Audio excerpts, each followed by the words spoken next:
Bienvenidos a un nuevo episodio de Compuestos Podcast. Yo soy Andrés Garza y aquí entrevistamos a grandes personalidades para aprender de ellos y de sus lecciones de vida. Hoy tengo conmigo a Salvador Alba, autor, consejero y empresario, expresidente de PepsiCo Latinoamérica y expresidente del Tecnológico de Monterrey. Gracias a su liderazgo, Salvador ha sido reconocido como uno de los mayores líderes empresariales, llegando a ser nombrado por la revista Fortune como uno de los 6 líderes más influyentes de todo PepsiCo. A lo largo de su trayectoria, Salvador se ha destacado por impulsar una cultura de transformación organizacional enfocada en el desarrollo del talento, el empoderamiento, la innovación y el emprendimiento. En este episodio hablaremos de su visión de liderazgo, del futuro de la educación, de cómo gestionar negocios en un mundo cambiante y de cómo desarrollar una mentalidad enfocada al crecimiento personal y profesional.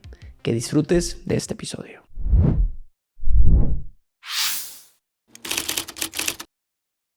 ¿Qué tal a todos? Sean bienvenidos a otro episodio de Compuestos Podcast y el día de hoy estoy muy afortunado de traer aquí a este invitadazo de lujo. Salvador, ¿cómo estás? Muy bien, Andrés, qué gusto estar contigo. No, hombre, el gusto es mío. Fíjate que nos conocimos brevemente en el podcast de Morodo, muy breve, y luego fuimos al evento y desde que te aventaste esa conferencia, lo primero que le dije al equipo es de que debemos de traerlo al podcast. Creo que hay un potencial muy fuerte para todas las personas que nos escuchan y estoy completamente agradecido de que haya aceptado la invitación. Pues ojalá porque vivimos un mundo que yo creo que es la mejor época de la humanidad, pero muy complicado si no encuentras sentido de propósito a tu vida, que es, yo diría que vivimos una pandemia de vidas vacías. Sí, oye, y fíjate que algo muy curioso que me dijiste el día que nos conocimos es que tú diste mi discurso de graduación en aquella pandemia. Entonces digo, yo la verdad ya era mi último año y ya estábamos en Zoom y todo, y se me hizo muy interesante. Y pues quiero platicar un poquito en general de como todo lo que has hecho, y quiero empezar con algo muy clave que fue de las cosas que más me impactó de cuando vi tu conferencia, que es el tema de cómo diseñar tu vida. Comentas tú que diseñaste un plan de vida o diseñaste tu vida a los 23 años, que puede ser la edad de muchas de las personas que nos ven o incluso más jóvenes. Y creo que eso es algo que casi nadie hace, ¿no? Como que realmente la única vez que nos ponemos a reflexionar de qué es lo que queremos lograr es en Año Nuevo. Y después lo volvemos a hacer el próximo Año Nuevo y ni siquiera revisamos. Entonces, platícame un poquito más de ese proceso, porque creo que todas las cosas en la vida requieren un plan. Como que siempre creemos que al rato consigo una casa, al rato me caso, al rato me va bien, y no hacemos nada y pensamos que las cosas se van a acomodar. Pero, ¿cómo diseñaste tu vida a los 23 Sí, mira, años? a ver, el tema más serio es que nosotros somos seres humanos de hábitos, y los hábitos los aprendemos, y muchos vienen hasta genéticamente de generación, y no los cuestionamos. Y cuando generamos un poco de conciencia, que es lo que ahorita estamos haciendo, generar una conversación distinta, cuestionarnos, la realidad es que empiezas a decir, oye, tienes razón, ¿por qué hago esto? ¿Por qué no hago esto? Pero la mayoría de tu audiencia pues nació en esta época que se llama capitalismo, pero es un invento de hace 200 años. Pero ¿qué hubiera sucedido si hubieran nacido en la época de las cavernas? O en la época, no sé, cuando todavía teníamos un sistema comunista, teníamos pues muchos problemas, o la época de los emperadores. Si hubieras nacido en esas épocas, tu vida era diferente. Entonces hoy nos toca vivir esta época, pensamos que es lo único que hay, pero en realidad el capitalismo ha generado una libertad, ha generado muchas cosas buenas, pero tiene unos fundamentos terriblemente erróneos, porque pareciera que es un juego de monopolio en donde la razón de ser en los años que tenemos de vida pues es acumular capital, acumular dinero, y el que más gane, y además para poder ganar tengo que compararme contra el otro, entonces siempre tengo que estar viendo que gane más. Y entonces, desgraciadamente, eso es lo que está rigiendo la vida de los seres humanos y les está generando terrible estrés y emociones negativas, porque todos, yo te garantizo que todos en tu audiencia son millonarios en expectativa. Han visto, quieren, pero cuando no puedes tener lo que quieres, ¿qué te genera? ¿Qué sensación tienes?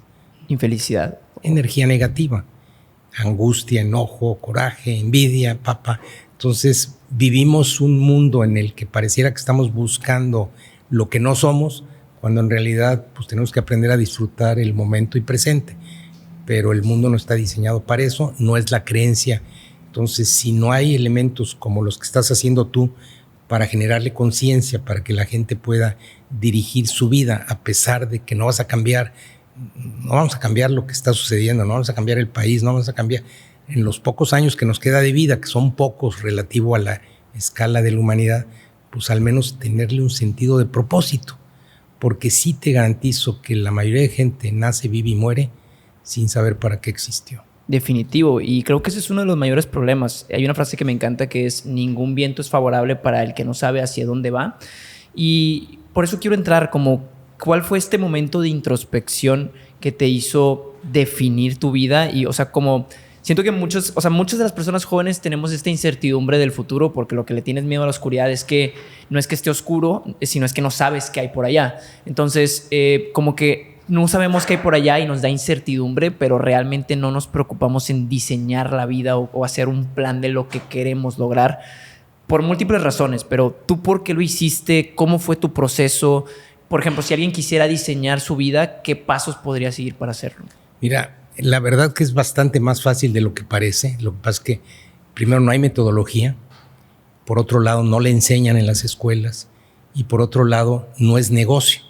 Porque el que yo te diga que hoy manejes tu vida bajo tus propias reglas y que no compres mucho de los cuentitos de que voy a ser feliz acumulando, pues al final nadie te lo va a decir. Imagínate, te pongo un ejemplo, cuando vino la crisis del COVID o la crisis de los Estados Unidos, se cae la economía. Lo lógico es, si yo fuera presidente de los Estados Unidos, le dijera a la gente, por favor cuiden su dinero, venimos en una crisis. Pero ¿cuál fue la reacción? Un estímulo de $4,000 para que compraran coches nuevos, claro, para que no pararan la industria automotriz. Cuando hoy lo que debías decirle a la gente es, oye, si los coches duran 10, 15 años más, son mejores máquinas, no tires tu dinero en eso. Pero así no funciona la economía. Entonces tú tienes que decirle a la gente lo que funciona para la economía, no lo que funciona para tu vida. Y desgraciadamente, pues esas son las reglas que... Entonces, hablando un poco de plan de vida, que es lo que dices, las empresas, todas las empresas necesitamos tener un plan, una dirección, porque lo tenemos que comunicar a 20, 30 gentes. Un país que no tiene dirección, pues es un país que hay una correlación entre tener plan o resultados. Claro. Y lo mismo en las empresas. Y la pregunta, ¿y la vida? Es igualito. Si tú no tienes rumbo, pues entonces tu vida va a ser lo que te recomiende el amigo, la amiga, todo el mundo va a dirigir tu vida. Y si tú tratas de complacer a todos, primero vas a vivir una vida desastrosa. Y por otro lado, pues la pregunta ¿es lo que a ellos quieran o lo que mi interior me diga que es lo que a mí me apasiona, lo que me vuelve loco? Y la realidad es que la gente no se cuestiona esto por una simple razón, porque todo lo demás lo veo. Pero yo no veo, hoy yo puedo ver dos personas. Y posiblemente una persona trae una paz mental y está disfrutando la vida, pero otro lo que lo veo es lo que tiene, los aparentes, el coche, las cosas, y eso es lo que determina el éxito. Entonces, la realidad es que hoy lo que determina la posibilidad de tener una vida plena es cómo me siento yo por dentro, cómo disfruto el hoy, cómo disfruto el presente. Pero eso nadie te lo dice. Nadie te lo dice. ¿Por qué? Pues porque estamos diseñados para jugar el juego del dinero, el juego de la acumulación, y pues la mayoría de personas que dedican esto al final de vida te lo dicen. Todos los grandes ricos que escribieron biografías te dicen, ojalá la gente tuviera todo y se diera cuenta, porque por aquí no viene el camino. Pero cuando te lo dicen es pues ya se les acabó la vida, ¿verdad? Claro. Algo que es muy interesante es como tampoco nos damos la oportunidad de reflexionar. Yo lo he sentido últimamente porque vamos muy rápido. O sea, lo que voy es de que en general todo se mueve muy rápido y tienes que correr al trabajo, tienes que correr a hacer las cosas que tienes que hacer. O sea, estás atrapado en lo urgente y este proceso de reflexión lo postergamos hasta nunca. Porque cuando estamos cansados queremos descansar y cuando no estamos descansando estamos trabajando. Entonces nunca nos proponemos como ordenar las cosas en general, porque siempre estamos como apagando incendios a nivel de tu empresa, a nivel de tu trabajo, a nivel de tu vida en general, y nos cuesta mucho estar solos. O sea, yo hago el ejercicio como de que ¿cuándo es la última vez que has comido, por ejemplo, sin estar viendo el celular o sin estar haciendo algo? O sea, siempre tienes que estar haciendo algo aparte de lo que ya estás haciendo para sentirte cómodo. Entonces, si no podemos estar en el presente, mucho menos podemos diseñar el futuro. Entonces, algo que me habías comentado o habías comentado en la conferencia era de este ejercicio que hiciste de los 10 minutos. ¿Lo puedes profundizar un poquito? Sí, mira, nomás cerrando este punto que dices, yo tengo una frase que me lleva todo, despacio que voy deprisa, despacio que voy deprisa. Estamos en el activities, pero fíjate, piensa tú el día que alguien se muere y piensa algún familiar tuyo que se haya muerto y te pregunto, oye, ¿qué te acuerdas del tío Juan o del abuelo? Y te vas a acordar de una o dos cosas que hace muy bien, una característica. Entonces, siempre te vas a acordar de una o dos cosas. Entonces, la pregunta es, si esas dos cosas son las que la gente te va a recordar y dejaste como herencia, pues hazlas bien y dedícate a esas. ¿Qué es lo que hacemos? Queremos cubrir todo. Y terminamos siendo seres irrelevantes en donde no logramos ni una ni otra. Pero déjame decirte ahora el ejercicio de los 10 minutos. Para armar un plan de vida, igual que para armar un plan de una empresa, tú tienes que decir, bueno, que en el caso de una empresa, ¿qué voy a solucionar? ¿Qué problema voy a solucionar para la sociedad? Pero para tu vida lo que tienes que decir es, ¿a qué me voy a dedicar a mi vida?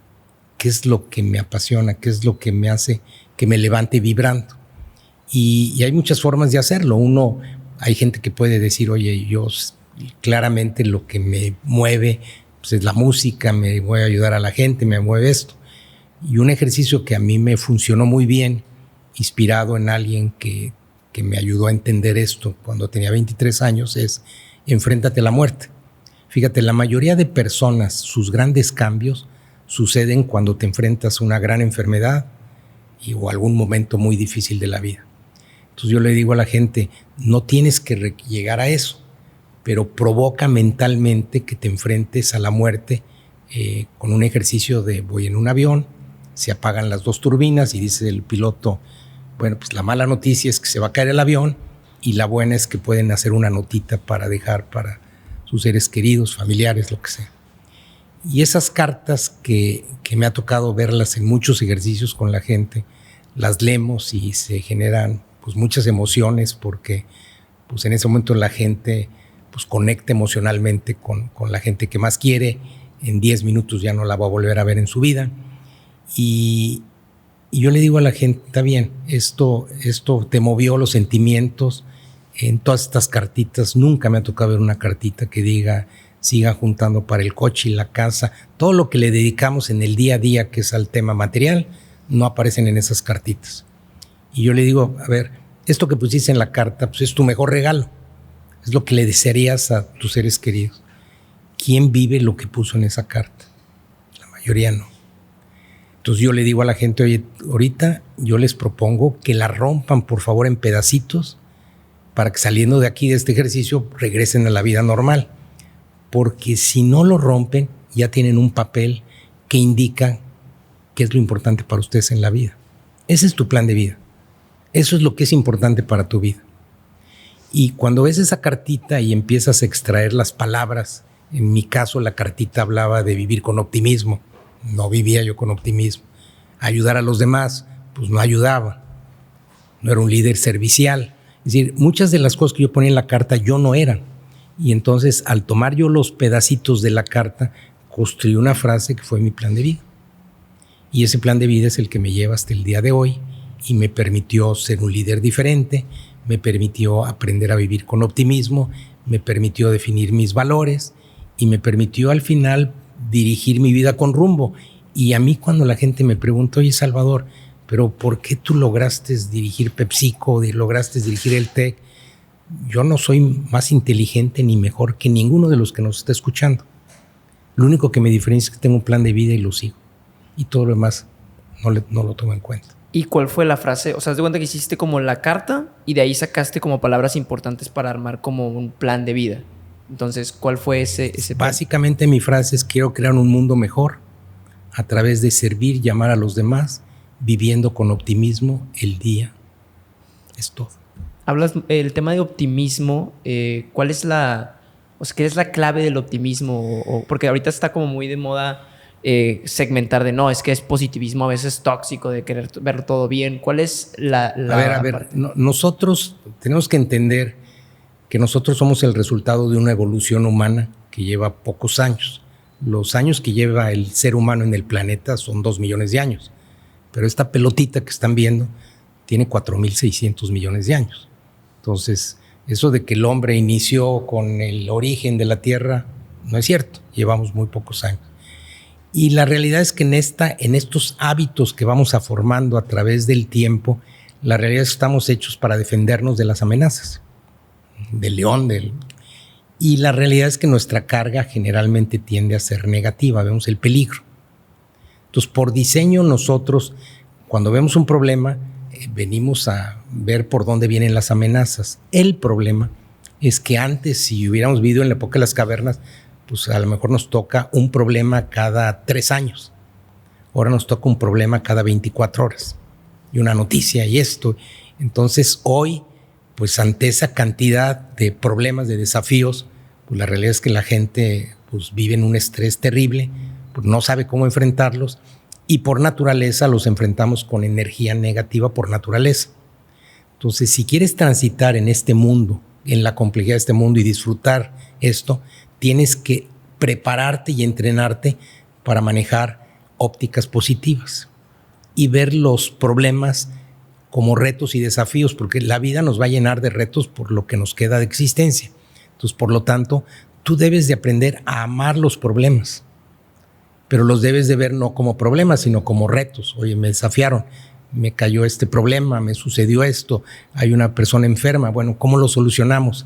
Entonces, cargas, en lugar de estar lleno de preocupación, le quitas la palabra pre y te dedicas. Y entonces tu energía gira y tienes que empezar a no estar en conversaciones tóxicas, porque las conversaciones tóxicas, negativas, te van llenando y te van llenando y te van llenando.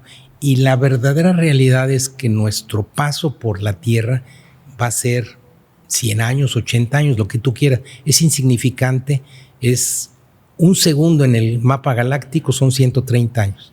Entonces, lo que tienes que tener cuidado es que muchas de las cosas que te gustaría que cambiaran no van a cambiar.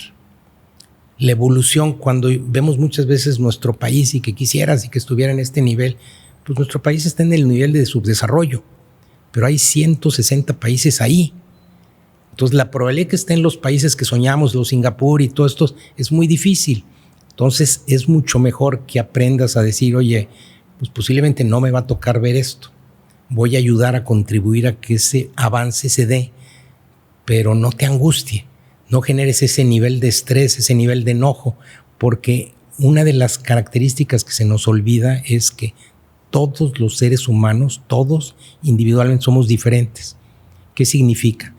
Tú cuando naciste, pues tenías un lente gran angular y posiblemente tus papás te veían desde la cuna y empezaban a imaginarse tu vida, pero en realidad tú no sabías ni a qué llegabas ni a dónde estabas.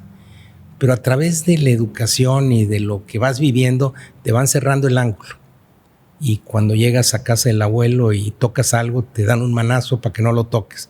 Pero de repente dices, pero en mi casa sí me permiten tocar y acá no. Entonces vas aprendiendo y llegas a la escuela y si eres incómodo para el profesor, 0 en conducta y al rato te medican. Entonces hoy todos tenemos un lente. Desgraciadamente el lente con el que nacimos era un gran angular y hoy son lentes dispersos. Pero el otro problema es que tu lente dirige a un lado, tienes unas creencias. Hay otra persona que tiene otras creencias y ninguno está mal. Simplemente tiene una óptica diferente. Entonces, lo que hoy estás haciendo tú con tu programa es tratando de abrir el lente de la gente para que el lente de la gente sea más amplio, tenga una mejor visión, pueda tomar mejores decisiones en su vida. Entonces, lo primero es que no podemos juzgar a nadie, sino si tú tienes el privilegio de haber tenido un buen lente, ayúdale a la gente a que abra su lente, pero no la juzgues, porque la mayoría de personas les da miedo, están aterradas y la mayoría de personas son muy simples. Entonces lo que tienes que hacer o tenemos que hacer los que tuvimos privilegio es bajarnos al nivel de los demás para podernos comunicar. Eso es lo que haces tú muy bien, le dedicas mucho a poder pasar mensajes complejos en mensajes muy simples y entonces empezamos a generar una mejor sociedad y empezamos a ayudarnos unos a otros a transitar en esta complejidad de mundo. Pero si no tenemos un plan de vida, es muy difícil porque el capitalismo, que tiene muchas bondades, nos va a decir que el éxito es acumular y que si acumulo se va a dar la felicidad, y no es cierto, es una mentira enorme. ¿Puede el dinero ayudar? Claro que puede ayudar, pero la realidad es que sin dinero también puedo ser feliz. Hay algo que es muy interesante que, por ejemplo, ese ejercicio que comentas de los 10 minutos te permite como hacer una pausa de reflexionar, y realmente invito a todos a que lo intenten, porque yo simplemente, como lo estabas contando, te visualizas y dices, creo que sí puedes encontrar lo que es relevante y puede ser un momento muy bueno de reflexión. Sin embargo, hay muchas veces que nos ponemos momentos de reflexión, ¿no? Siempre pasa que haces algo o llegas a un punto de inflexión y dices, voy a cambiar. Y de la nada intentas cambiar o intentas seguirlo y una semana después dejas de hacerlo, ¿no? Voy a estar a dieta, lo dejas de hacer en una semana. Voy a hacer ejercicio, lo dejas de hacer en un mes. Y a lo que voy es, ¿por qué a veces identificamos nuestro plan de vida? Vamos a suponer que ya tenemos un propósito y un diseño de esta manera con la carta y lo que logramos sacar de ella. ¿Por qué no podemos a veces cumplir lo que nos proponemos? O sea, ¿por qué nos es tan difícil vivir en base a lo que sabemos que es importante para nosotros? ¿Qué es lo que nos distrae de lo que realmente queremos hacer?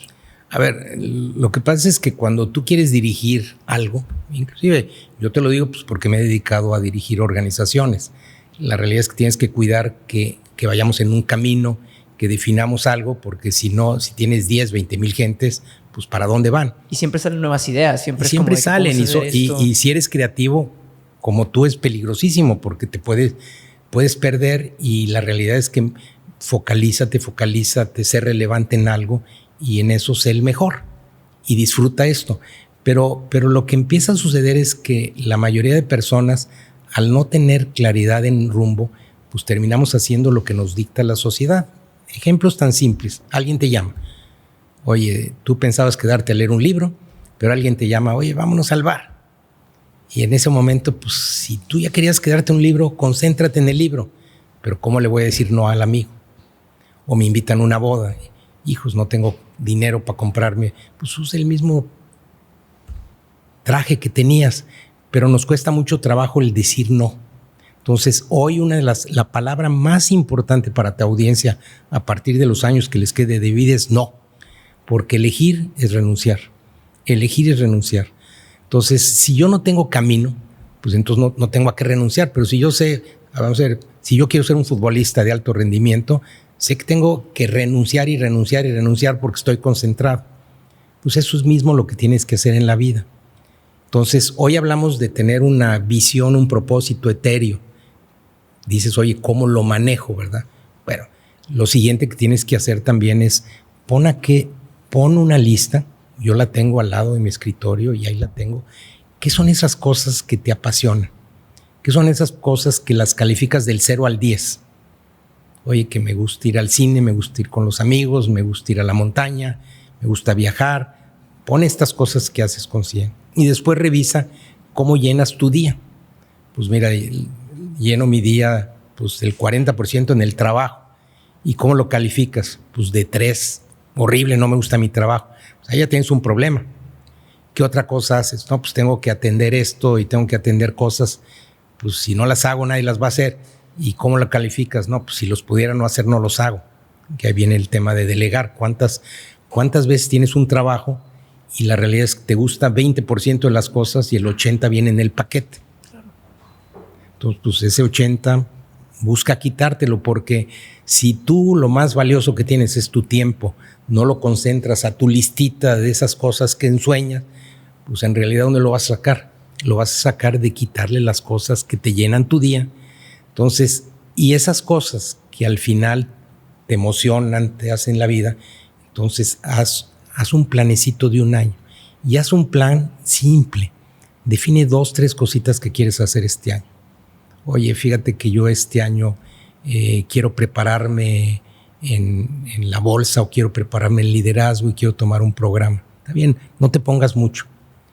Ponte 2, 3 cosas y a fin de año revisa si lo cumpliste. Si no lo cumpliste, te vas a sentir muy mal porque te estás engañando a ti mismo. Pero si lo empiezas a cumplir, pues te vas a palomear y vas a decir ahora el siguiente año qué me meto y qué otra cosa y qué hago.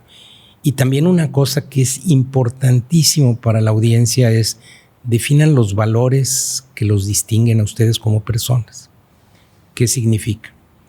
La realidad es que hoy las personas vivimos con una escala de valores. Unos son muy serviciales, unos son grandes amigos, otros pues son muy creativos. Entonces definen la característica de ese valor que te hace muy distintivo, el valor que te admira la gente. No sucede en las familias siempre hay un hijo que sobresale en una cosa y siempre lo están alabando, y entonces llega el otro y dice, pues yo voy a tomar otro lugar. Entonces esa escala de valores hay que ponerla, y hay que poner qué significa ese valor, y califícate del 0 al 10. ¿Vivo ese valor con intensidad? ¿Soy generoso? ¿Vivo con generosidad? ¿La gente me ve como generosidad? Pues no, porque fíjate que no estoy haciendo obra, no le dedico tiempo a alguna obra social que me gustaría. Bueno, entonces empieza a definirlo, y esos 5 valores trata de que a través de tu vida tengan una calificación a lo mejor del 5 o 6, hasta que algún día digas, pues este valor ya es parte de mi vida y lo vivo. Entonces tienes 2 hojitas. ¿Qué estoy haciendo para mejorar mis valores y qué estoy haciendo para dedicarle más tiempo a esas cosas que me apasionan? Y eso es un plan de vida. No nos sofistiquemos. Un plan de vida no es hacer locuras, ni sumar pesos, centavos, ni cuánto voy a ganar. Es simplemente dedicarle a las cosas que te apasionan, que te dan sentido de vida, que te dan propósito y que te permiten ser un mejor humano del que fuiste antes. Hay 2 cosas ahí súper interesantes. Número 1, que yo creo que lo más importante, que siempre lo nexo, es como conocer de finanzas es conocer de ti mismo, y de la misma manera para hacer un plan de vida lo que tienes que hacer es conocerte a ti mismo, ¿no? Y tener este punto aislado de qué es lo que yo quiero y no es lo que me dictaminan que quiero. Porque si pensamos en qué es lo que yo quiero, la mayoría de las veces, sobre todo cuando somos jóvenes, pensamos en cosas materiales. Pensamos en quiero un carro, quiero un reloj, quiero una casa, quiero dinero en general, que bien son cosas y metas bastante bien, pero son medios para poder tenerlo como para lograr tu meta. O sea, no es el carro, sino es con quién lo vas compartiendo. O bueno, por lo menos a mi punto de ver, tal vez haya personas que piensen distinto, pero también creo que es muy importante entender que incluso una vez que tienes como tus objetivos y este autoconocimiento, la verdadera libertad conlleva esta responsabilidad. Si tú deseas como, por ejemplo, poder delegar más cosas, o por ejemplo siempre está este mito de quiero emprender para ser mi propio jefe y tener tiempo libre, y es como, bueno, la realidad de las cosas es que es más difícil porque ahora nadie te dice qué hacer, tú tienes que ver cómo dirigir una organización, tu propio proyecto, y nadie te va a decir que está bien o mal, ¿no? Entonces correcto, te sales de una estructura que ya sabes qué es lo que se premia, y aquí no se premia más que lo que el mercado dice, ¿no? Entonces como esta responsabilidad de si quiero hacer más las cosas que me gustan, también tengo que ser fuerte en hacer las cosas que no me gustan, y estar muy consciente que las cosas divertidas, las cosas que nos gustan, están sentadas sobre muchas cosas aburridas o cosas que nos disgustan. Y también hacer este esfuerzo constante de, por ejemplo, no conformarnos a lo mejor con esta situación de, bueno, es que ya mi trabajo es así y nunca me va a gustar, ¿no? O sea, entonces yo de repente escucho mucho esa mentalidad de, oye, bueno, es que mi trabajo no me gusta y nunca me va a gustar. Y si bien es cierto que tu destino actual no tiene que ser forzosamente tu destino final, y hay veces que tenemos que empezar en situaciones que no nos gustan, a mí tampoco me gustaba, creo que es muy importante no hacer como conformarnos con que así va a ser, ¿no? O sea, porque después queremos adaptar muchas cosas de nuestro plan de vida y tenemos el impedimento de que a lo mejor nuestro trabajo así no nos deja porque tenemos demasiado envuelto en lo que no nos gusta. Pero tenemos que hacer espacio a tener o sea, si queremos la libertad, tenemos que tener esa responsabilidad de proactivamente buscar mejorar nuestra situación hacia condiciones que nos agraden más, ¿no? Que vayan más alineadas en general a nuestro plan de vida, ¿no? Y esto va para todos, desde relaciones, desde trabajo, desde en general tiempo libre. Y esto que me gusta es que me comentas mucho, me gusta mucho porque sí siento que la cultura es tan fuerte que nos arrastra hacia cosas que no tenemos, ¿no? Y la famosísima inflación de vida es ya hasta un tema de, oye, bueno, lo tengo que hacer porque es lo que me toca, ¿no?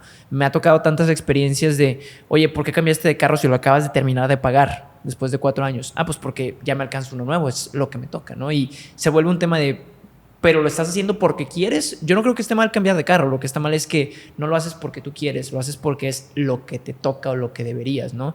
Y justo tocas mucho en tus conferencias y en general el tema de la pirámide de Maslow. Me gustaría como tocar eso más a fondo, porque creo que de ahí podemos entender varias cosas y, como tú dices, ampliar nuestro lente para entender que a veces las cosas que hacemos no son ideas nuestras, sino más bien son ideas desde la carencia o desde la necesidad externa. Sí, mira, Abraham Maslow, que es un pensador de hace ya un par de siglos, él hablaba de que todos los seres humanos tenemos necesidades o quisiéramos necesidades.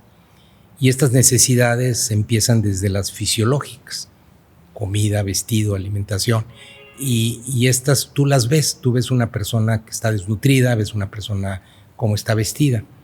Y él empieza a decir que el momento en que tú vas logrando estas necesidades, quieres la siguiente necesidad y quieres una más. Y si tengo una ropa de esta marca, pues quiero otra de otra marca. Pero después Maslow dice que cuando la gente ya cubre sus necesidades básicas, que es alimentación y vestido, empieza a buscar también necesidades de educación, de logros, de otro tipo de cosas. Y él va estableciendo 4 niveles, en donde el 4.º nivel tiene que ver con reconocimiento, el ego. Es decir, yo ya tengo dinero, como bien, tengo títulos, pero entonces yo ahora quiero reconocimientos. Y la misma sociedad se encarga de inventar premios para darle a la gente, títulos y doctor honoris causa. Inventamos cosas para el ego de la gente, porque en toda la característica es el ego. El ego que no te deja, que te hace sentir que eres más de lo que tú eres. Pero eso es pues lo que premia a la sociedad. Pero Maslow dice que hay una parte, la única parte, que es la quinta, el 5.º nivel, que es la autorrealización, que no se ve. Yo no veo quién es. Tú ahorita me puedes ver, me ves la edad, qué títulos, todo, pero esa parte no la ves. Cómo la gente se siente por dentro, está en calma, disfruta la vida. Y dice, desgraciadamente esa parte que no se ve, en vida no llega ni el 1 o 2% de la gente a esa parte. Todos se quedan atorados en el mundo de los déficits. Y en el mundo de los déficits es, si tengo esto, pues quiero el otro. Y si tengo coche de esto, quiero un coche mejor y quiero un avión y que un avión. Y la realidad es que se te va a acabar la vida y nunca vas a lograr tus satisfactores. Entonces el reto realmente para la audiencia es cómo llegar al punto 5, cómo llegar a una autorrealización. Y les voy a dar un tip que a mí me funcionó y me funcionó muy bien, que es un valor que yo establecí a los 23 años y yo le llamaba independencia económica. Y yo le llamaba independencia económica porque veía que todos mis amigos sufrían porque no estaban a gustos en el trabajo, pero no podían renunciar porque tenían ya el amarre del coche. Y entonces yo decía, yo no quiero que me toque eso. Si yo estoy en una actividad que no me gusta, pues pueda yo cambiar o decidir. Y dije, yo quisiera tener independencia económica. Y la definí como aprender a vivir con menos. Y desde ese momento, cuando yo recuerdo que mi primer sueldo era 4,000 pesos, cuando el dólar valía 12.50. Bueno, después de que le quitaron tres monedas, que tú ni te acuerdas. Y yo me acuerdo que yo vivía con la mitad. Y la otra mitad la invertía. Yo desde esa edad, me recuerdas mucho, yo me dediqué a aprender cómo invertir en bolsa. Yo fui un buen inversionista desde esa época. Entonces yo me dediqué a invertir. Y por ejemplo, yo era emprendedor y invertía, pero no por el emprendimiento, sino para poder generar un dinero que me iba a permitir lograr mis objetivos de vida, que era pues, poder liberar a viajes y otras cosas que me gustaban a mí. Entonces, pero yo nunca viví con más de la mitad. Yo nunca tuve una deuda, un peso de deuda. Entonces yo, si algún trabajo, alguna actividad no me gustaba, pues yo decía, mañana me puedo ir. Y la realidad es que eso me permitió tener una libertad de toma de decisiones, una libertad de acción. Y por otro lado, cuando decidí aprender a vivir con menos, le di valor a las cosas muy diferente.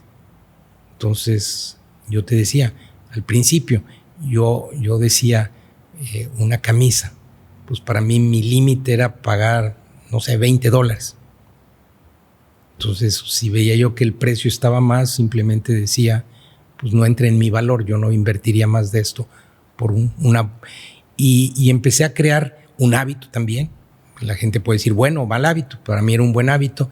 Y entonces yo empecé a darle el valor a las cosas por un valor utilitario. A lo mejor podía decir, hoy está bonito, pero yo nunca me verías comprando cosas que no necesito. Las compraba por inversión, las compraba por cuidar, pues proteger al final mi vejez o mis planes de vida futuro o un imprevisto. Pero eso me permitía también tener un poquito más control de mi vida, porque la realidad es que al mismo tiempo en las organizaciones donde yo trabajé, pues tenías que vender, y para vender pues tenías que hacer publicidad, y para hacer publicidad tenías que decir que la gente iba a ser feliz comprando productos. Y sí hay una felicidad momentánea, pero es muy momentánea. Pero ¿qué pasa cuando la gente toma decisiones terribles de endeudarse, después ya no tiene capacidad de pago? Pues la realidad es que mucha gente, cuando el dinero lo atrapa, pues la calidad de vida de la gente, y yo diría que ahí está más de la mitad de la población del planeta. ¿Por qué? Porque les estamos vendiendo espejitos a la gente, y en esos espejitos la gente se engancha y pues crea unas deudas que después pues le hicieron una vida desastrosa, ¿verdad? Y tú lo sabes, ¿verdad? Sí, definitivo. Pero toda esta filosofía la desarrollaste desde joven o la desarrollaste mientras estabas laborando. Estuviste 26 años dirigiendo Pepsi y luego estuviste, casi 26 años y luego casi 10 años también en el Tecnológico de Monterrey. ¿Esto estuvo involucrado en algún momento? O porque desde los 23 tenías tu plan de vida, pero esta filosofía que estás platicando el día de hoy, ¿la fuiste desarrollando a lo largo de tu vida o cómo la fuiste construyendo? Mira, yo estudié ingeniería química. No sé por qué estudié eso, pero no me gustaba. Y entré a trabajar a Cervecería Moctezuma, la que se fusionó y que es Heineken, ¿verdad? Sí. Y entré al área de planeación estratégica. Y en el área de planeación estratégica pude ver los procesos de cómo planear para tener futuro en una empresa. Y ahí tuve la oportunidad de conocer a un gurú de planeación que se llamaba George Steiner, que él vino a México a dar unos seminarios y todo esto. Y él era pues, posiblemente la persona que yo admiraba más en los temas de planeación estratégica. Y él me dijo, oye, ten cuidado porque me ves exitoso, pero yo realmente nunca hice un plan de vida. Y decidió, cuando él tenía ya cerca de 60 años, hacer un plan de vida, que inclusive lo escribe en uno de los capítulos de su libro. Y él se dio cuenta que lo que él decidió una visión de vida que era maximizar las satisfacciones de la vida, y se dio cuenta que lo que él quería de la vida y lo que le daba satisfacciones le dedicaba 0% del tiempo. Y a mí me dejó tan grabado esa reunión con él de 1 hora que decidí seguir ese proceso. Y ese proceso fue el que seguí a los 23 años y que la realidad es que me permitió reorientar mi vida.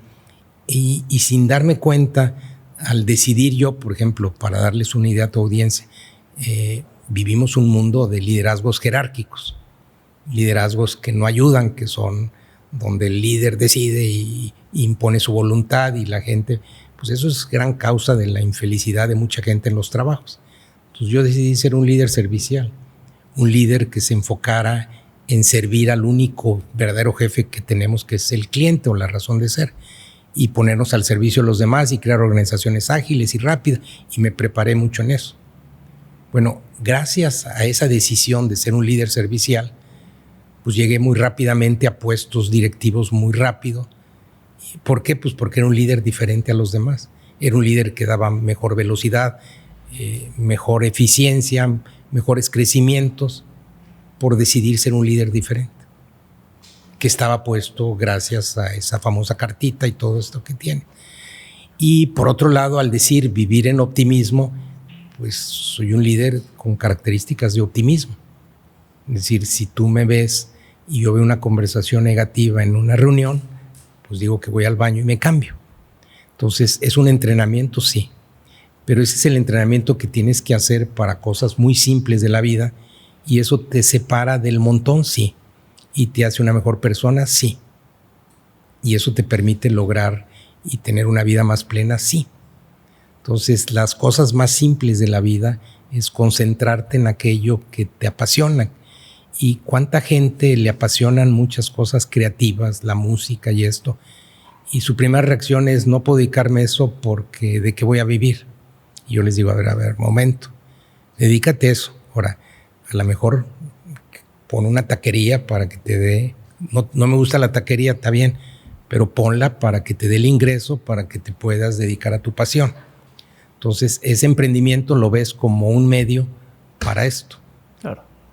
Pero no abandones la música o la creatividad, porque al final de qué voy a vivir y entonces te vienes en situaciones de frustración. Claro, yo recuerdo trabajando yo en PepsiCo, en el negocio de Sonrix, que me tocó crearlo.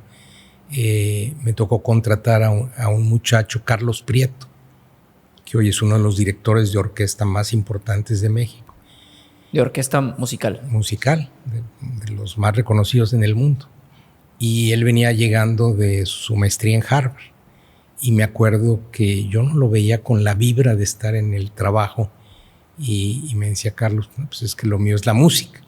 Bueno, ¿y por qué te metiste a una maestría en Harvard y estudiar y todo el rollo? Y pues la realidad es que me decía, pues porque es la expectativa de mis papás y sigues trabajando para las expectativas del título de familia, ¿no? Y recuerdo que un momento que me hizo muy feliz fue a los meses que me dice, tienes toda la razón, y renunció al trabajo y se regresó a la música. Y hoy es una de las personas más exitosas en el mundo artístico en México, ¿verdad? Qué locura, porque ese salto es complicado de la pasión. Tengo varios temas que quiero tocar aquí, pero primero quiero como aclarar una duda que me ha salido. Siempre se ha discutido mucho el tema de jefe contra líder, ¿no? Que jefe es, se hace esto, líder es, vamos a hacerlo. Pero tocabas un tema de líder servicial. ¿Cuál es la diferencia entre un líder y un líder servicial? O sea, ¿cuál es la característica que determina que es servicial y cómo puede ser un líder servicial o cuál es la diferencia frente a un líder? Mira, es enorme. Lo que sucede es que por muchos años la realidad es que el jefe era el que decidía. Correcto. El jefe tiene súbditos y los súbditos obedecen. El jefe da temor porque pues, te puede correr. Y la realidad es que los últimos, que son los consumidores, pues compraban lo que había. Y así vienen los reinados y viene toda la estructura organizacional. Pero con Internet empezó el consumidor, el ciudadano, a ver todo lo que sucede en el mundo y a empezar a ser el rey, el que decide, porque lo que te digo, el consumidor es millonario en expectativas, pero su bolsillo está muy reducido. Entonces empieza a decir, pues yo uso mi dinero en tecnología, uso en esto, y abandona empresas y mata empresas. Entonces la realidad es que hoy el verdadero jefe es el cliente. Y si no hay clientes, pues no hay negocio, no funciona nada. Entonces, pero desgraciadamente en las organizaciones internamente seguimos nosotros diciendo, pues el jefe es el que manda, el que decide. Y entonces en el dilema de a quién atiendo, al cliente, empodero la organización, el cliente decide, pues no es cierto. La realidad es que vivimos en organizaciones enfocadas y esas organizaciones que se diseñaron hace 3 siglos, pues son muy lentas, muy caras, donde la gente no está motivada. Sí. Pero pareciera que todavía una parte importante del mundo tiene jefecitos. Y por otro lado, esas organizaciones, pues muchas de esas organizaciones están perdiendo valor, algunas terminan quebrando y muchos de estos jefecitos los están corriendo y lo vemos nosotros en la estadística. Y un líder es el que dice, a ver, la razón de ser es clientes. Y crea una organización empoderada por células para que sean autónomas, para resolver con un clic las decisiones de los clientes. Y ese líder, ¿qué hace? Desarrollar más líderes. ¿Y qué implica? Que no toma decisiones, sino que permite que los equipos se autoadministren, les crea mentalidad de dueños, les comparte, variabiliza. Todo esto que hemos hablado, que lo ves tú en las grandes organizaciones que están hoy pues, liderando el mundo en valor económico, pero la mayoría de organizaciones que vienen del mundo viejo, de los servicios, de la manufactura, pues venimos todavía heredando líderes muy jerárquicos, que es lo que aprendimos. Entonces, la gran oportunidad hoy, sobre todo para tu audiencia, es reconocer que ese liderazgo que vimos y aprendimos, pues hay que ponerlo en el botecito de la basura y reaprender nuevas formas de liderazgo. Un liderazgo que inspire. Imagínate que yo llego y digo, oye, vamos a compartir la toma de decisiones. Yo soy el coordinador, pero pues vamos a tomar las decisiones en conjunto. O nos equivocamos todos o aprendemos todos. Ese líder inmediatamente te inspira. Dices, oye, así sí me gusta trabajar. Vamos a definir la misión conjunta, no es mi misión, no es mi camino. Entonces, esa forma de liderazgo yo creo que es la gran oportunidad hoy de transformar a las nuevas generaciones, porque la realidad es que hoy la gente quiere ser dueña de su vida, de su libertad. Y vamos a empezar a ver, el autoempleo está creciendo a formas excepcionales, porque la gente no quiere trabajar en organizaciones donde entrega su tiempo a un jefecito que decide mi vida. Sí. Y obviamente en muchos países y muchas empresas no hay opciones. Pero en los países que están progresando y que están, pues la realidad es que estás viendo el autoempleo a una velocidad enorme. Y también por el tema de la globalización, como bien decías antes, el cliente se ponía pues lo que había en las tiendas, ¿no? Ahorita con los servicios en línea puedes comprar lo que quieras, aunque no esté disponible en tu país, y la mejor opción sí la decide el cliente. Antes la mejor opción era la que estuviera en la tienda de tu conveniencia y a la distancia, ¿no? Entonces ahorita ya el mercado vuelve a tener este poder de decisión de el mejor producto es el que gana, que ya se crean como muchas polémicas incluso en Estados Unidos del tema de Google o Apple se vuelven monopolios, pero monopolios que se crearon o la gente los selecciona, ¿no? O sea, no es que no exista otro teléfono, sino es que la misma gente va y busca ese teléfono, o no es que no exista otro buscador. La gente va y busca ese buscador porque es el que mejor resuelve sus problemas, pero tienen tanto poder que se vuelven como hasta mini monopolios. Sí, pero piensa, por ejemplo, Apple. Piensa que en los siguientes 4 meses no te innova suficientemente y entonces tú ves el teléfono igual, pues no vas a comprar otro teléfono. Y si no compras, se colapsa la compañía. Claro, sí. Entonces, esa compañía no nos damos cuenta, pero está buscando cómo entusiasmarte para que estés dispuesto a pagarle $200 más. Sí. Pero de lo que menos se preocupa es de producir. Está buscando cómo te trae la inteligencia artificial. Entonces, hoy vives un mundo en donde la gente está buscando satisfacer a los consumidores, a tus audiencias. Tú lo estás haciendo y la realidad es que si lo haces, pues vas a crear un valor enorme para la sociedad, un mundo mejor vas a dejar y seguramente vas a crear un nivel de conciencia que hoy no existe. Tú estás trayendo una solución para mucha gente que vive este capitalismo que no sabe cómo manejarlo y que le ha dado un valor mágico al dinero sin darse cuenta que el dinero es un medio, no es un fin. Definitivo. Pero bueno. Y es que también, o sea, pasa mucho y es lo que quería tocar, que pues te crean necesidades. Lo platicamos incluso en el evento de Morodo, que le mando un saludo si ve este podcast, que platicábamos que había un anuncio, que no voy a decir marcas, pero estuvo mucho tiempo aquí en Monterrey, de una marca de carros, que la publicidad, y lo repito mucho porque me pareció muy impactante, era, ya quiero ver la cara del vecino cuando lo traiga a mi cochera. Eso era un panorámico de una marca de carros aquí en la ciudad. Entonces yo decía, wow, o sea, para que eso haya pasado por filtros de marketing y lo puedan poner como en un panorámico, es porque realmente es la imagen que quieren proyectar y es el marketing que creen que vende. Entonces ya ni siquiera era un tema de ya quiero ver mi comodidad o ya quiero ver mi eficiencia o mi ahorro en vehículos. Es el vecino. El vecino en un panorámico, ¿no? Es el ego. Ese ego que creamos que es artificial, que nos hace sentir mejores por las cosas que llevamos, y es tan falso, pero yo te digo, es falso ahorita porque estamos platicándolo, pero sí, la gente en la vida real se lo cree.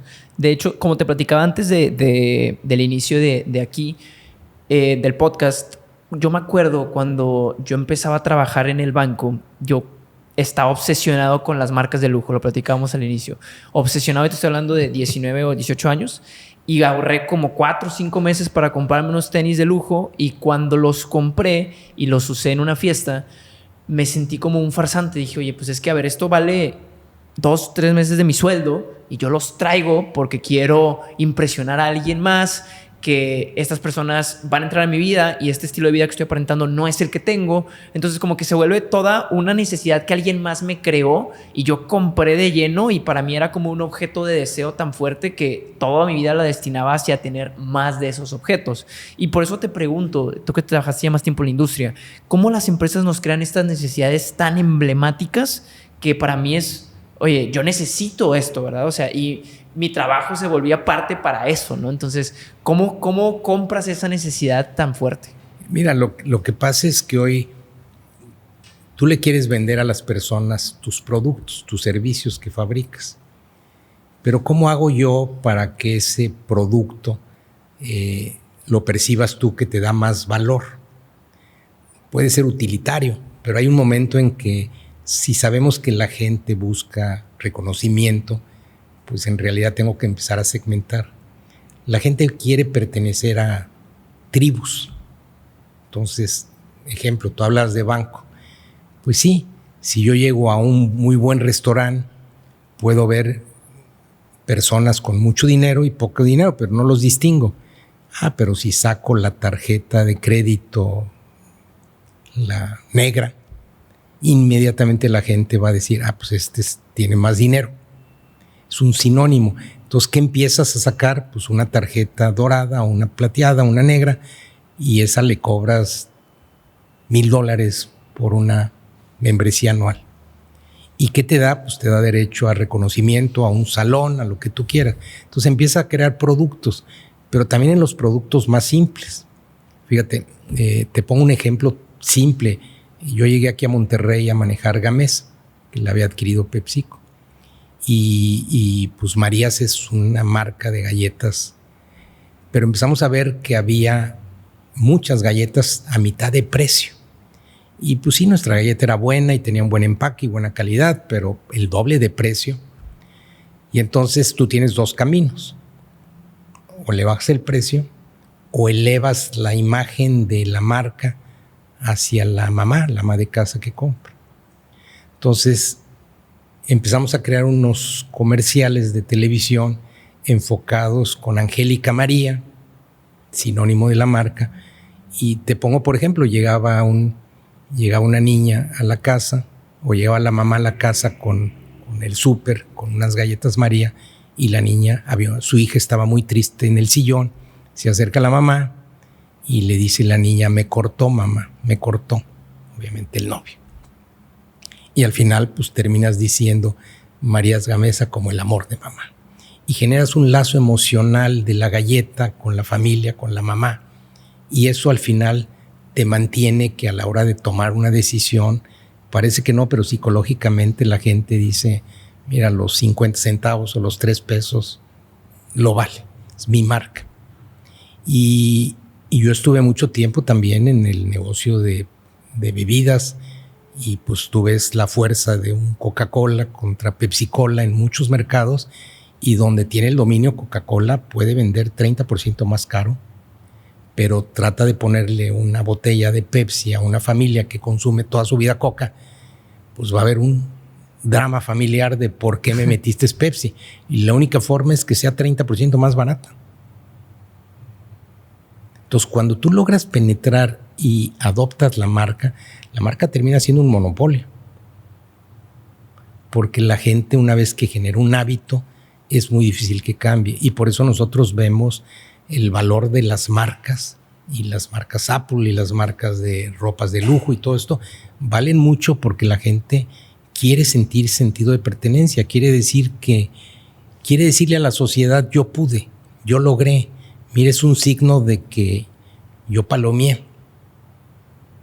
Y eso pues no lo podemos cambiar. El tema nomás es que nos los creamos, y ahí es donde la gente tiene que hacer un esfuerzo realmente de decir, oye, lo necesito, voy a generar todo esto que lo podría generar en un mejor ahorro para ayudar a las personas o para tener una mejor calidad de vida o para viajar en un futuro.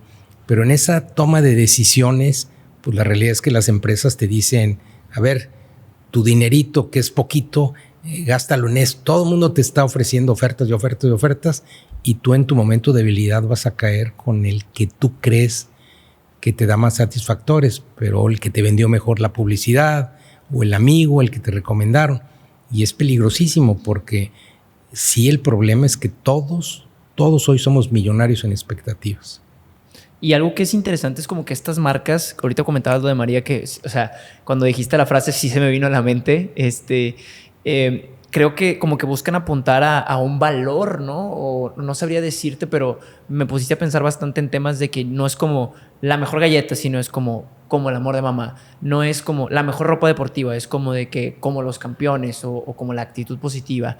Por ejemplo, Coca-Cola es más familia, Pepsi es un poquito más, o como recuerdo, como más jóvenes o como yo lo recuerdo.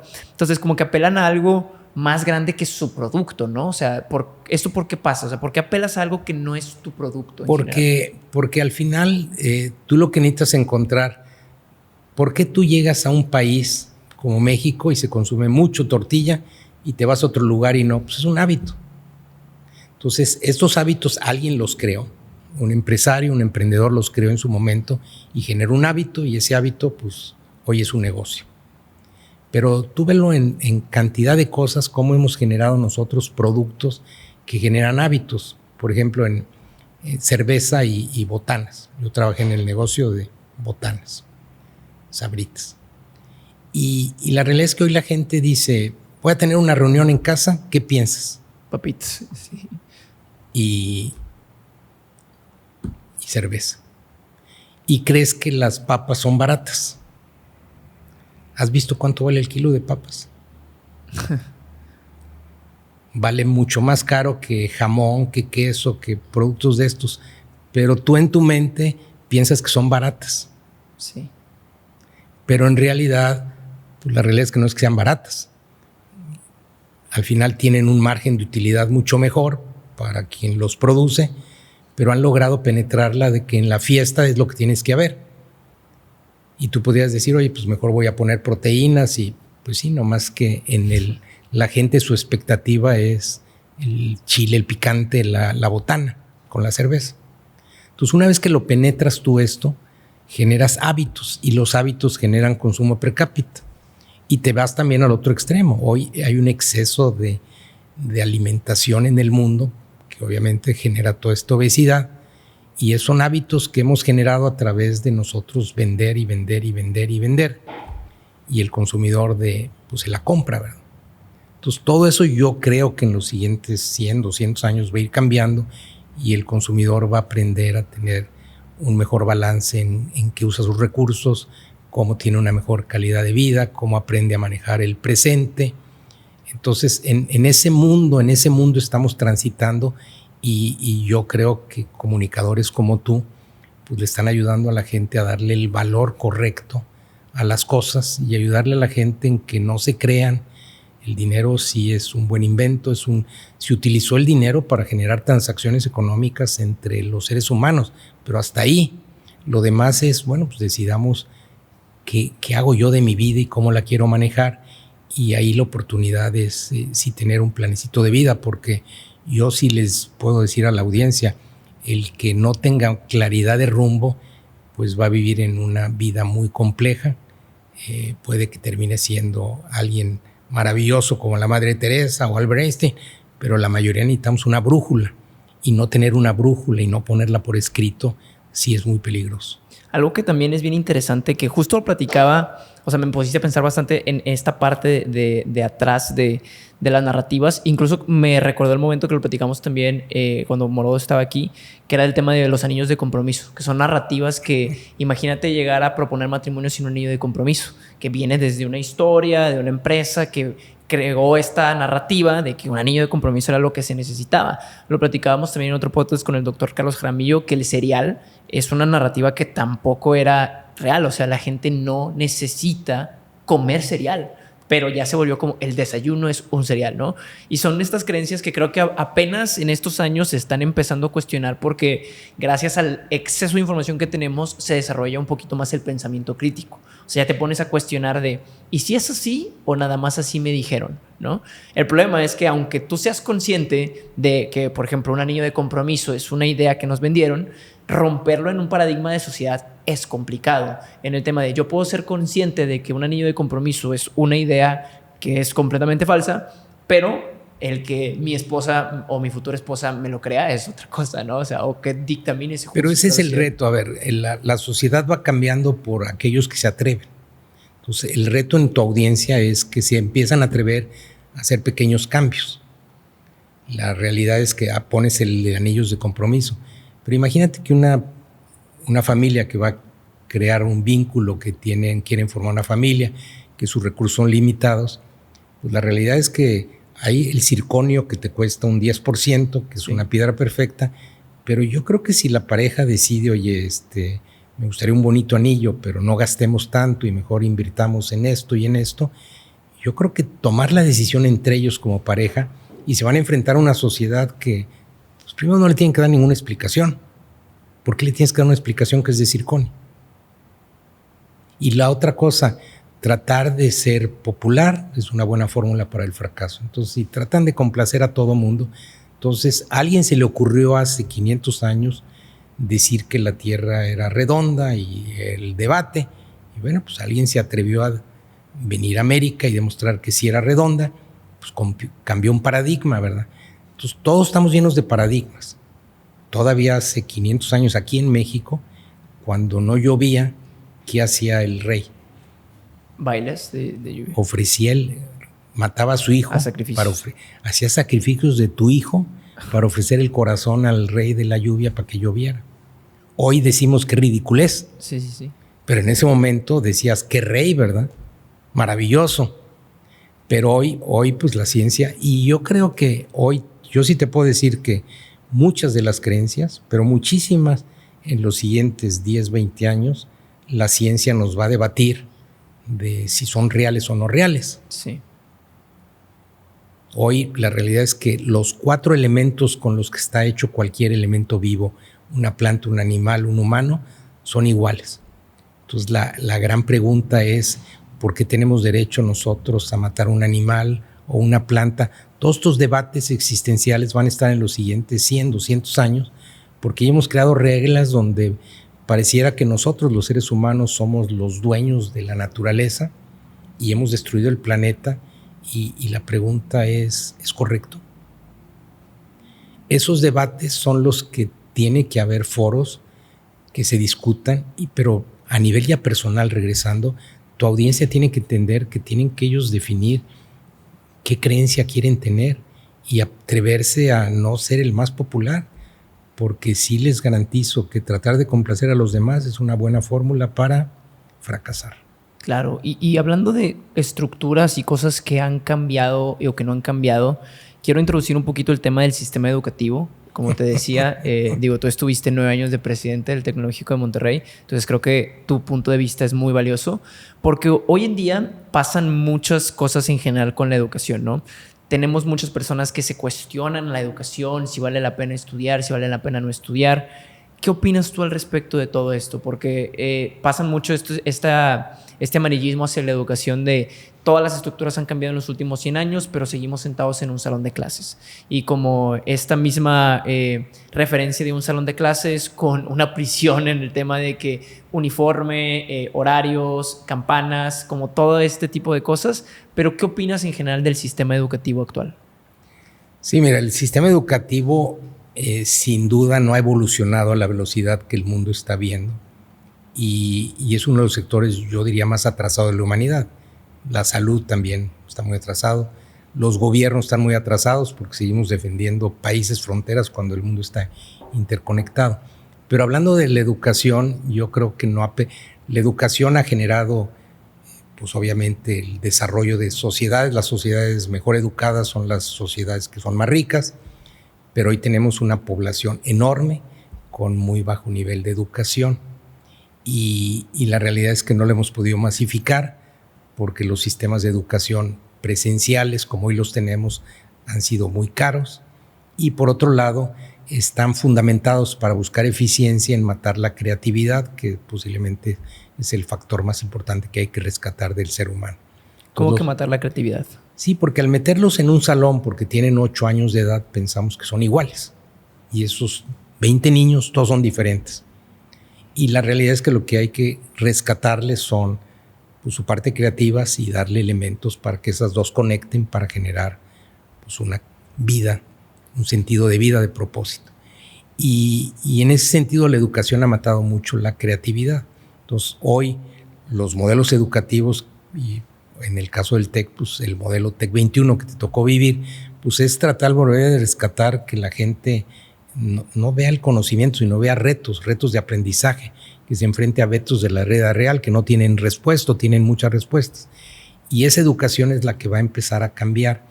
Lo que sí vale muchísimo la pena en la universidad es la unión y el contacto de seres humanos que se enfrentan a un salón y el profesor como un habilitador de eso.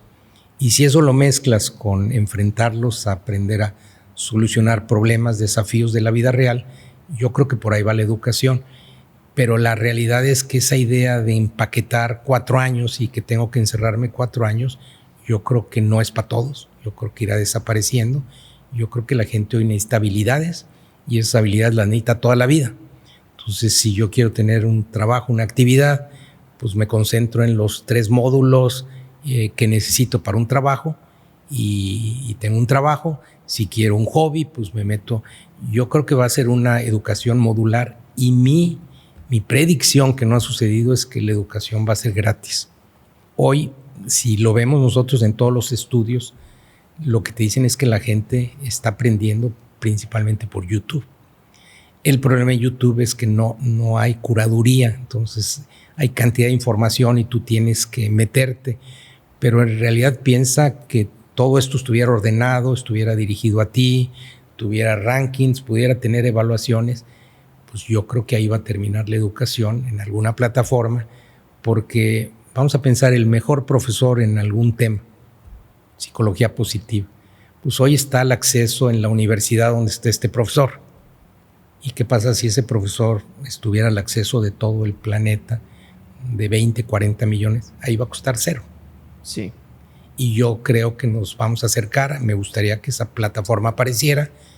No ha aparecido porque hoy vivimos una sociedad muy polarizada, donde hay 13% de los países o de la población del mundo que tiene el 60% de la riqueza y los demás que están buscando cómo tener mejor calidad de vida, que están en procesos todavía más básicos, pero el detonador para que estén ahí es fundamentalmente educativo.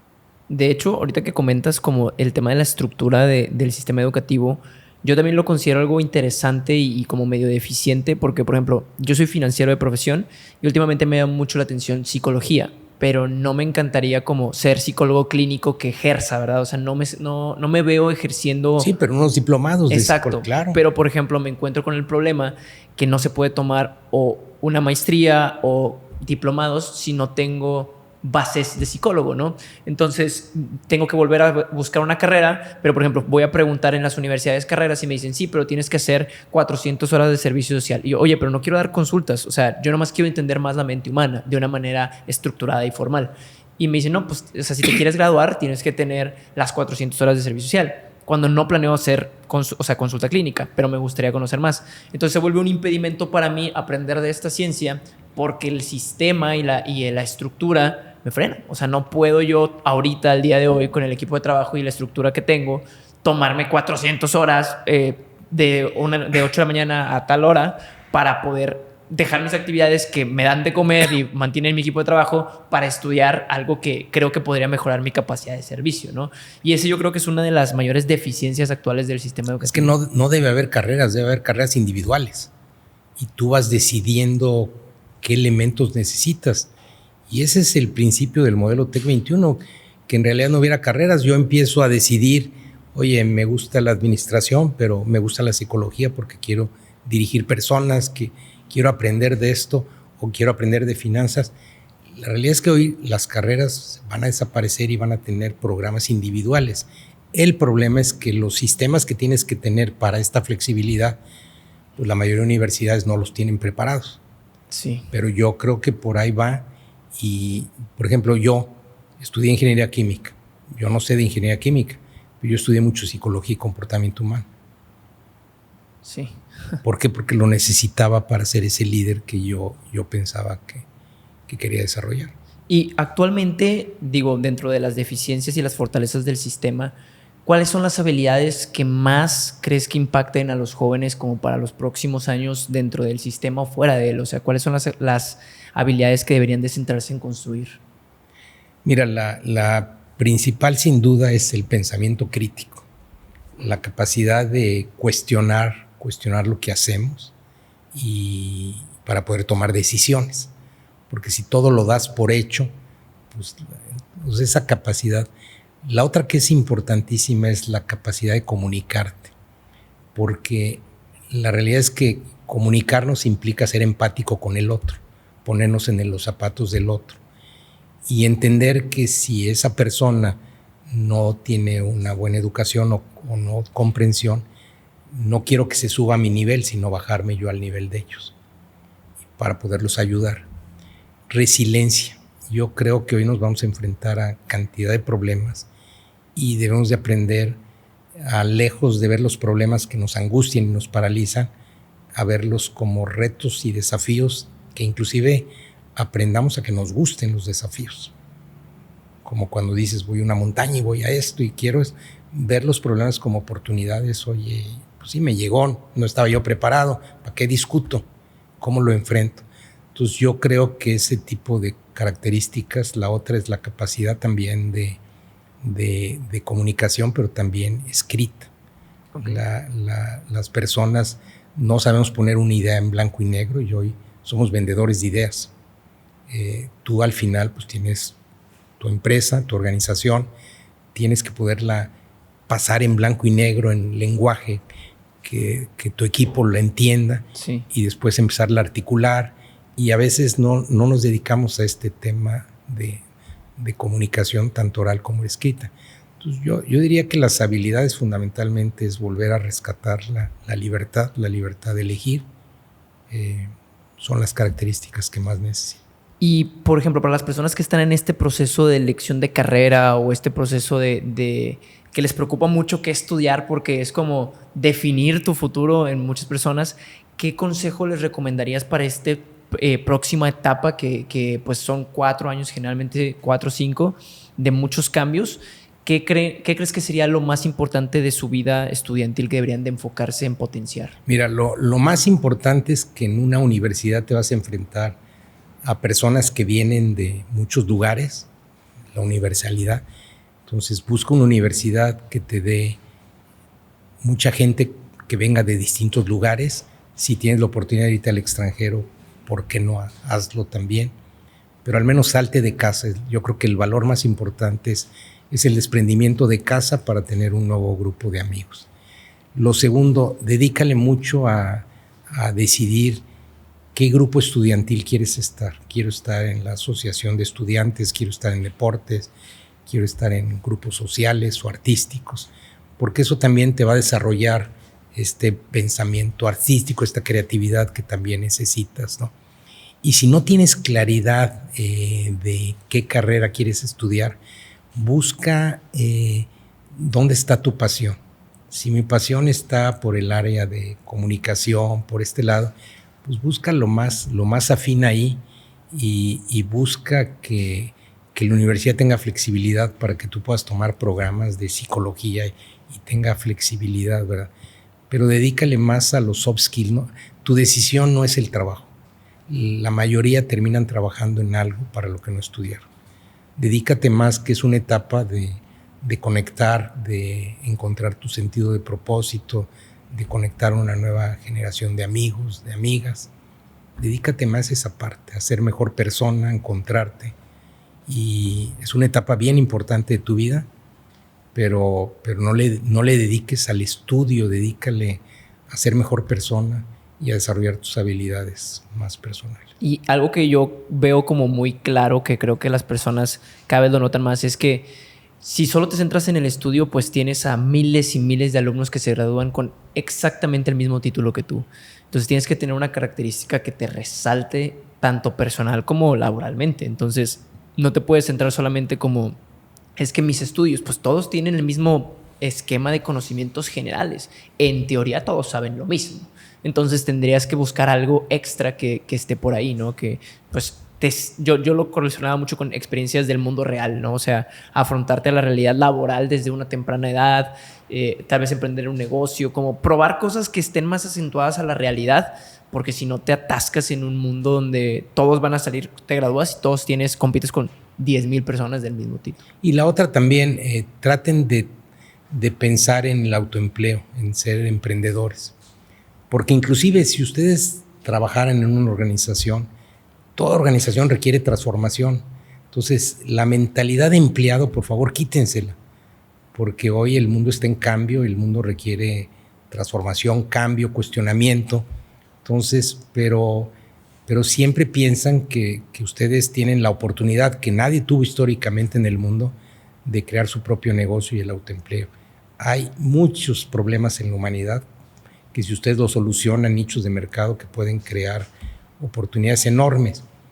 La gente le da miedo, pero la realidad es que a mí me daría más miedo entrar a un trabajo en donde voy a ser un godín por los siguientes 20 años y voy a ser infeliz.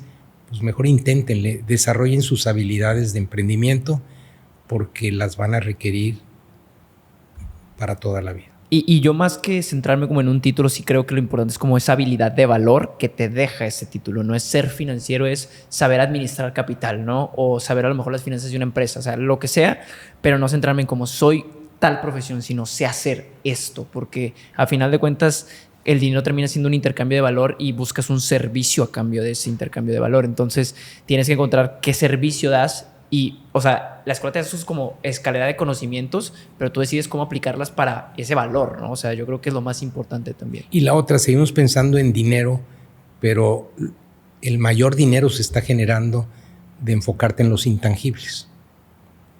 Los intangibles son aquellas cosas que no están en los balances de la contabilidad de una empresa, pero hacen que yo decida tener un teléfono Apple y hacer que Apple sea la empresa más valiosa. Aunque a lo mejor el capital de Apple es pequeñito, claro. pero yo logro crear estos valores. Y estos valores tienen que ver con la capacidad de comunicar, con la capacidad de conectar, con la capacidad de ser empático, de solucionar problemas. Desarrollen esos skills porque esos los van a llevar toda la vida. El conocimiento es probable que todo lo que estudiaste en la escuela, mucho sea obsoleto para cuando termines. Entonces, pero tu capacidad de curiosidad, de aprender, de ver el mundo diferente, de enfocarte a los demás, de dar servicio, de ser empático, de ser positivo, eso lo vas a llevar toda la vida y te va a ayudar.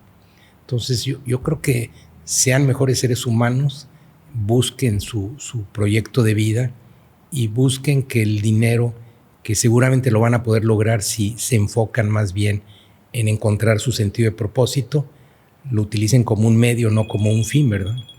Creo que te están marcando. Una de mis hijas, pero bueno.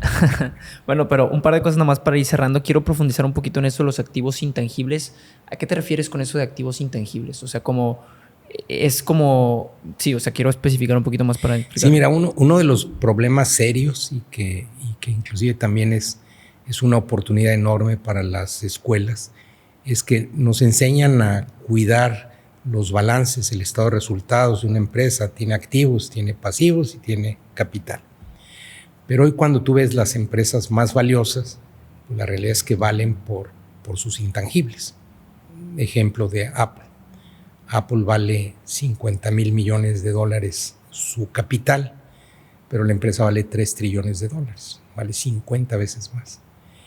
¿Y por qué esa empresa que no produce nada, que pues al final lo manda a maquilar, vale ese valor?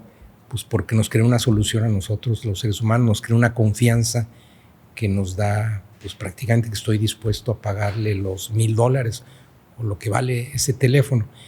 Y hoy lo que está sucediendo es que la gente lo que está buscando es quién me ayuda, quién me acompaña en mi situación de vida. Y de una u otra forma, yo creo que el caso tuyo es un caso, tú le estás ayudando a la gente a un tema muy serio, que es cómo gestionar esto que le llaman dinero y cómo el dinero aprende a funcionar al lado mío. Y tú dirías, bueno, ¿y todo esto por qué no es parte de los programas educativos y formativos, cuando en realidad es muy relevante para la vida? Entonces, cuando la gente empieza a encontrar soluciones, la gente empieza pues, a darle valor a esto, y el valor crea empresas con valores económicos imaginables, y por eso ves tú unicornios y ves empresas, estas 7 magníficas que tú las conoces, las tecnológicas, valen $16 trillones, y 16 trillones es el 60% de la economía de todos Estados Unidos, del país más poderoso. Sí. Entonces dices, ¿hoy el poder está en los países o en las empresas? Un dilema interesante. Es un dilema. Entonces, hoy la gente no sabe cómo. La gente está acostumbrada a comprar bienes activos. Una casa, estoy viendo el terreno. Y le cuesta mucho trabajo porque hoy las cosas valiosas no están en el mundo físico, están en el mundo intelectual. Entonces, a muchos de nosotros que venimos todavía de la estructura física, de los bienes raíces y esto, pues nos cuesta trabajo y comprar un activo o comprar una acción, pero pues ve lo que valía si tú hubieras invertido en las tecnológicas. En estas 7, hace 13 años, hubieras metido $1,000,000, ¿cuántos crees que tendrías ahorita, 13 años después? No te podría decir. 17 millones. Es decir, no es que le apostaste a una. A las 13, hace 13 años, hoy tendrías 17 veces más tu capital. Pero a la gente le aterra porque dice, ¿dónde está el valor de estas cosas, verdad? Sí. Nvidia, la empresa que hace 3 años nadie sabía quién era Nvidia. Sí. Y ahora ya vale $3 trillones. Ahora, 3 trillones, para darnos magnitud, equivale a 3 veces el valor de la economía de México. Son 2 cosas diferentes. Sí, pero para entender el número. Porque no te lo imaginas, la neta. O sea, no. O como cuando tú ves un unicornio de un joven de 24 años, platicábamos al principio, pues que vale $1,000 millones, una empresa. Sí. ¿Dónde está la creación de valor de $1,000 millones? Bueno, es porque hoy la gente apuesta, ¿sabes por qué? Te creo por el futuro, te creo por tu visión. Y no nos dedicamos nosotros, las personas, los líderes, a vender las visiones de nuestras compañías, por chiquitas que sean. Pero cuando la gente ve tu visión, no la estás logrando, pero ve que está clarísima, empieza a pagar precios enormes porque dice, tu visión está muy clara, tu liderazgo está muy claro y yo estoy dispuesto a apostar estos valores por tu empresa. Hay empresas que si su visión es muy poco clara o al revés, están en una industria que va en decadencia, sí. ¿Qué hacen? Pues te pagan lo que le llamamos múltiplo de utilidades. Hoy la gente genera unas utilidades anuales, pero hay gente que te dice, pues por tu empresa te pago las utilidades de los próximos 4 años. ¿Qué te están diciendo? No le veo futuro. Pero cuando te pagan 30 veces las utilidades de hoy, es porque dicen, sí, son 30, pero yo sé que el siguiente año van a ser más y más y tengo confianza. Sí. Y el mercado va ajustando esa evaluación dependiendo de cómo se van actualizando las expectativas. Exactamente. Entonces, entender que el mercado y las empresas valen por expectativa también te ayuda. ¿Cuántos emprendedores hay que están en tu audiencia que lograron un éxito temprano, que su empresa solucionó un problema y que les llevó 2, 3 años? Es el momento de venderla a alguien que la pueda potencializar. Pero ese alguien a lo mejor te paga 20 veces o 10 veces la utilidad que tú. Entonces te está pagando por delante lo que tú puedes hacer. Y te lo está pagando porque esa persona que le está comprando ya tiene el sistema para expandirla. Entonces, esa idea de que los negocios tienen que perdurar y 3 generaciones, no es cierto. Largo no significa exitoso. Exactamente. Y los negocios hoy, tú lo sabes, de 10 emprendimientos, 1, 2 o 3 funcionan y los demás no van a jalar, ¿verdad? Claro. Y por último, nada más para terminar, Salvador, algo que me pareció muy interesante que quería comentarte es, por ejemplo, el tema del liderazgo. Yo lo veo algo así como el tema de el resultado. Por ejemplo, en mi casa, mi padre siempre me decía, tienes que ser líder. Y yo siempre había tenido la idea de ser como el que era el mejor, pero no precisamente el líder. Te pongo un ejemplo, ¿no? En un equipo de fútbol, ser más, Mbappé, que a lo mejor el capitán del equipo, ¿no? Y conforme fui avanzando en mi proyecto de vida, me di cuenta que para lograr las metas de ser el mejor, tenía que convertirme en un líder. Pero muchas veces siento que nos enfocamos como en lo al revés, ¿no? Como que siento que las personas dicen, quiero ser millonario, o quiero ser un líder, o quiero ser el mejor. Y luego cuando en ese proceso te das cuenta que hay muchas cosas que tienes que lograr, que para poder servir con éxito y atender a millones de personas, no lo puedes hacer solo. Tienes que ser un líder. Entonces, esa filosofía quería preguntarte si tú tenías en mente ser líder desde el principio o fue un camino que descubriste, porque siento que a veces estoy muy despegado. Yo me acuerdo mucho de lo de mi padre que me decía, tienes que ser líder. Y yo, es que yo no quiero ser el líder, ¿no? Pero ahora entiendo que para cumplir la visión que tengo que ser líder, ¿no? Sí, mira, yo lo definí porque yo cuando me pregunté qué cosas disfrutaba en la vida, lo que más disfrutaba era cuando había trabajos de equipo. Yo ponía mi casa y nos reuníamos y me gustaba. Entonces, disfrutaba más eso que las clases. Entonces yo definía que ser coordinador de un equipo y armarlo, pues era ser líder. Sí. Y entonces yo decía, bueno, yo quiero ser un líder, pero no quiero ser un líder. Tuve la oportunidad de ver una organización jerárquica y dije, yo no quiero ser ese líder jefe. Entonces yo decidí prepararme para buscar un liderazgo diferente. Pero por otro lado soy un creyente, yo soy emprendedor por naturaleza y soy un creyente que tu labor no la puedes hacer si no es a través de los demás. Entonces, la labor más importante de un líder es desarrollar otros líderes.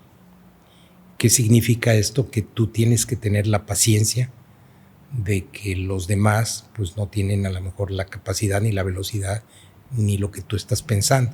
Entonces, tú tienes que tener la paciencia de decir, mi labor es tener la paciencia para que ellos tengan la capacidad de tomar decisiones a otra velocidad, a otro ritmo.